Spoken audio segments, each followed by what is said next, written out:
ವಕ್ಫ್ war ಗೆದ್ದ NDA ವಿಶೇಷ ಚರ್ಚಾ ಕಾರ್ಯಕ್ರಮ ಮತ್ತೆ ಮುಂದುವರಿತಾ ಇದೆ. ಈ ಕಾರ್ಯಕ್ರಮದಲ್ಲಿ ಮತ್ತೋರ್ವ ಅತಿಥಿ ನಮ್ಮನ್ನ ಜಾಯಿನ್ ಆಗಿದ್ದಾರೆ. ಚಿಂತಕ ವಾಗ್ಮಿ ಚಕ್ರವರ್ತಿ ಸೂಲಿಬೆಲೆ ಅವರು ನಮ್ಮ ಜೊತೆ ಸಂಪರ್ಕದಲ್ಲಿದ್ದಾರೆ. ನಮಸ್ಕಾರ, ಗುಡ್ ಮಾರ್ನಿಂಗ್ ಸೂಲಿಬೆಲೆ ಅವರೇ. ನಮಸ್ಕಾರ, good morning to you and congratulations. ದೇಶಕ್ಕೊಂದು ಒಳ್ಳೆಯ ಸುದ್ದಿ ನೆನ್ನೆ ರಾತ್ರಿ ಸಿಕ್ಕಿದೆ, ಎಲ್ರಿಗೂ ಕಂಗ್ರ್ಯಾಚುಲೇಷನ್ಸ್. ಎಸ್, ಪ್ರತಿಪಕ್ಷಗಳ ತೀವ್ರ ವಿರೋಧದ ನಡುವೆ ಈ ಮಸೂದೆ ಅಂಗೀಕಾರ ಆಯಿತು, ಸುದೀರ್ಘ ಚರ್ಚೆ ಕೂಡ ಆಯಿತು ನಿನ್ನೆ. ಈ ಮಸೂದೆಯ ಅಗತ್ಯತೆ ಯಾಕಿತ್ತು, ಈಗ ಏನ್ ಹೇಳ್ತೀರಿ? ಒಂದು ಸಂವಿಧಾನದ ದೃಷ್ಟಿಯಿಂದ ವಿರೋಧವಾಗಿರುವಂಥ ಸಂಗತಿ, ಹೀಗಾಗಿಯೇ ತುರ್ತಾಗಿ ಅದು ಬೇಕಾಗಿರುವಂಥದ್ದು.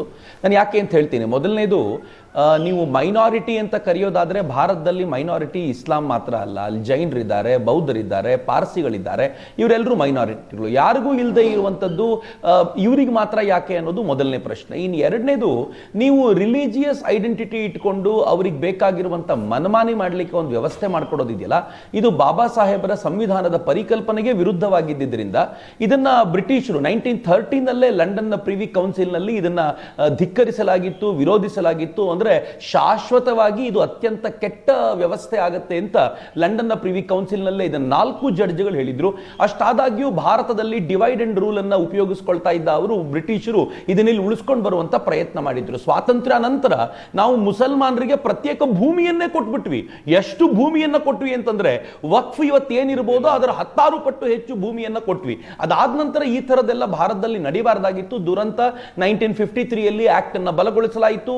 ಆನಂತರ 1993ಯಲ್ಲಿ 2013ನಲ್ಲಿ ಇನ್ನೂ ಹೆಚ್ಚು ಬಲಗೊಳಿಸಿ ಆಕ್ಟ್ ಅನ್ನ ಹಿಂದೂಗಳ ವಿರುದ್ಧವಾಗಿ, ಒಂದು ಧರ್ಮದ ವಿರುದ್ಧವಾಗಿ ಅಥವಾ ಅನೇಕ ಭಾರತೀಯರ ವಿರುದ್ಧವಾಗಿ, ಸಮುದಾಯದ ವಿರುದ್ಧವಾಗಿ ಏನಿತ್ತೋ ಅದು ಬಾಬಾ ಸಾಹೇಬರ ಆಶಯಗಳಿಗೆ ವಿರುದ್ಧವಾಗಿದ್ದರಿಂದ ಐ ಥಿಂಕ್ ಅದನ್ನ ತೆಗೆದಿದ್ದು ಸರಿಯಾಗಿದೆ ಅಂತ ನನಗನ್ಸುತ್ತೆ.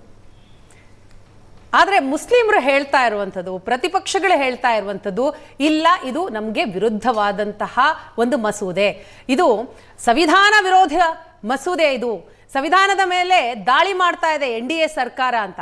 ನಿಜಕ್ಕೂ ಅದಾಗ್ತಾ ಇದೆಯಾ? ಅಲ್ಲ, ಫಸ್ಟ್ ಆಫ್ ಆಲ್ ನಾನು ಸಂವಿಧಾನಕ್ಕೆ ಇದು ಯಾಕೆ ವಿರುದ್ಧ ಅಂತ ಹೇಳಿದೆ. ಈಗ ಹಿಂದೂಗಳಿಗೆ ಮಾತ್ರ ಉಪಯೋಗವಾಗುವಂತ, ಇತರೆಲ್ಲರಿಗೂ ಹಿಂದೂಗಳಿಗೆ ಉಪಯೋಗವಾಗುವಂತ ಅಂದ್ರೆ ತಪ್ಪಿಲ್ಲ.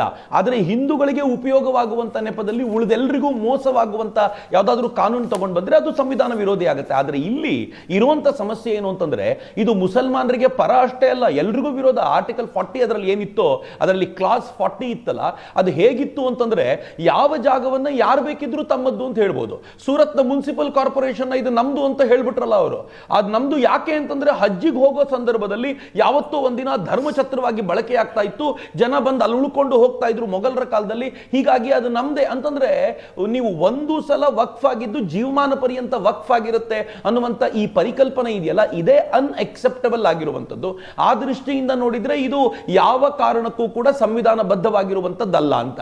ಇನ್ನು ಎರಡನೇದು, ಈ ಒಟ್ಟಾರೆ ಕಾನೂನು ಇಷ್ಟು ವರ್ಷಗಳಿಂದಿತ್ತಲ್ಲ, 1913 ಇವತ್ತಿನವರೆಗೂ ಏನಿದೆಯಲ್ಲ, ಇದು ಹಿಂದೂಗಳ ವಿರೋಧಿ ಕಾನೂನು ಅಂತ ಯಾಕೆ ಯಾವತ್ತೂ ಮಾತನಾಡಲಿಲ್ಲ? ನಂಗೆ ಇನ್ಫ್ಯಾಕ್ಟ್ ಇವತ್ತಿನ ಆಡಳಿತ ಪಕ್ಷದ ಮೇಲೂ ಒಂದು ಕೋಪ ಇದೆ. ಏನು ಅಂತಂದ್ರೆ, ಅವರು ಪದೇ ಪದೇ ಇದರಿಂದ ಮುಸಲ್ಮಾನರಿಗೆ ನಷ್ಟ ಆಗೋದಿಲ್ಲ, ಮುಸಲ್ಮಾನರಿಗೆ ನಷ್ಟ ಆಗೋದಿಲ್ಲ ಅಂತ ಕನ್ವಿನ್ಸ್ ಮಾಡುವಂತ ಪ್ರಯತ್ನ ಮಾಡ್ತಿದ್ದಾರೆ. ಕನ್ವಿನ್ಸ್ ಯಾಕ್ರಿ? ಇದರಿಂದ ವಾಸ್ತವವಾಗಿ ನಷ್ಟ ಅನುಭವಿಸ್ತಾ ಇರೋದು ನಾವು. ಬೆಂಗಳೂರಿನಲ್ಲಿ ಈದ್ಗಾ ಮೈದಾನ ಇದೆ. ಈ ಈದ್ಗಾ ಮೈದಾನ ಯಾವುದೋ ಒಂದು ಕಾಲದಲ್ಲಿ ವಕ್ಫ್ನ ಪ್ರಾಪರ್ಟಿ ಆಗಿತ್ತು ಅನ್ನೋ ಕಾರಣಕ್ಕೋಸ್ಕರ ಸರ್ಕಾರಕ್ಕೆ ಸೇರಿದ್ದಲ್ಲ ಅಂತ ಇವತ್ತು ಅವರು ವಾದ ಮಾಡ್ತಾರೆ. ಇದು ನಮಗೆ ಸೇರಿದ್ದು ಅಂತ ಹೇಳ್ತಾರೆ. ಅದು ತಪ್ಪಲ್ವೇನು? ಯಾವುದೋ ಒಂದು ಅಪಾರ್ಟ್ಮೆಂಟ್ ನಲ್ಲಿ ಯಾರೋ ಒಬ್ಬರು, ಅದು ಶಿವಶಕ್ತಿ ಅಪಾರ್ಟ್ಮೆಂಟ್ ಸೂರತ್ ನಲ್ಲಾಯ್ತು, ಆ ಅಪಾರ್ಟ್ಮೆಂಟ್ ನಲ್ಲಿ ಒಂದು ಮನೆಯನ್ನ, ತನಗೆ ಸೇರಿದ್ದ ಒಂದು ಮನೆಯನ್ನ ವಕ್ಫ್ಗೆ ಕೊಟ್ಟ ಅನ್ನೋ ಕಾರಣಕ್ಕೋಸ್ಕರ ಅಪಾರ್ಟ್ಮೆಂಟ್ ನ ಒಂದು ಮನೆಯನ್ನೇ ಮಸೀದಿಯಾಗಿ, ಹೆಚ್ಚು ಕಡಿಮೆ ಮಸೀದಿಯಾಗಿ ಕನ್ವರ್ಟ್ ಮಾಡಿದ್ರು. ಅಪಾರ್ಟ್ಮೆಂಟ್ ನ ರೂಲ್ಗಳೆಲ್ಲ ಗಾಳಿಗೆ ಹೋಯ್ತು. ಯಾಕೆ ಅಂತಂದ್ರೆ, ವಕ್ಫ್ ನ ನೀವು ಪ್ರತ್ಯೇಕವಾದ ಬಾಡಿ ಮಾಡಿ ಅದನ್ನ ಕಾನೂನಿಗೆ ಮೀರಿದ ಒಂದು ಬಾಡಿಯಾಗಿ ಮಾಡಿಟ್ಟಿದ್ದೀರಾ. ಇದು ಸಂವಿಧಾನ ವಿರೋಧಿ ಅಲ್ವೇನು? ವಾಸ್ತವವಾಗಿ ಈ ಒಟ್ಟಾರೆ ವಕ್ಫ್ ಏನಿದೆ, ಇದರಿಂದ ಮುಸಲ್ಮಾನರಿಗೆ ಹಾನಿ ಆಗೋದಿಲ್ಲ ಅಂತ ಕನ್ವಿನ್ಸ್ ಮಾಡ್ಲಿಕ್ಕೆ ಹೋಗೋದೇ ತಪ್ಪು. ವಾಸ್ತವವಾಗಿ ಇದು ನಮಗೆ ಕನ್ವಿನ್ಸ್ ಮಾಡಬೇಕು. ನಾವು ತಂದಿರುವಂತ ಈ ಕಾನೂನು ಅಮೆಂಡ್ಮೆಂಟ್ ಇಂದ ಹಿಂದೂಗಳಿಗೆ ಒಳಿತಾಗುತ್ತೆ, ಮುಸಲ್ಮಾನರಿಗೂ ಒಳಿತಾಗುತ್ತೆ, ಆದ್ರೆ ಹಿಂದೂಗಳಿಗೆ ಒಳಿತಾಗುತ್ತೆ ಅಂತ ನಮ್ಮನ್ನು ಕನ್ವಿನ್ಸ್ ಮಾಡಬೇಕು.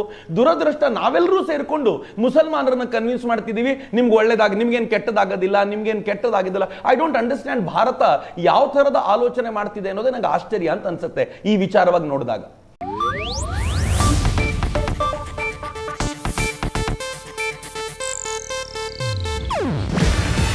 ಇದು ಏಷ್ಯಾನೆಟ್ ನ್ಯೂಸ್ ನೆಟ್ವರ್ಕ್ ಪ್ರಸ್ತುತಿ.